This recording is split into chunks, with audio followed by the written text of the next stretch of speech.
Saí da tienda nada máis acabo de mercar. Cara a ela viña un hombre caminando coa pucha. Non tiña cara de santo, de tanto que a perseguiu terminou na asustando.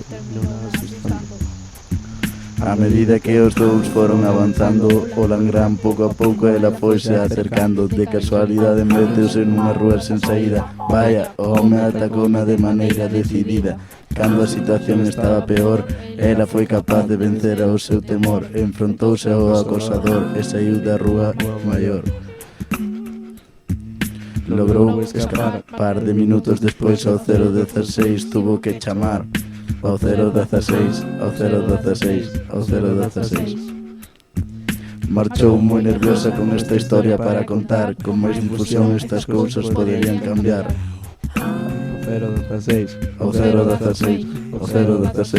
O acosador quedou preso. A vítima non sufriu por eso. A rapaza está tranquila, durme no cárcere da Ourida.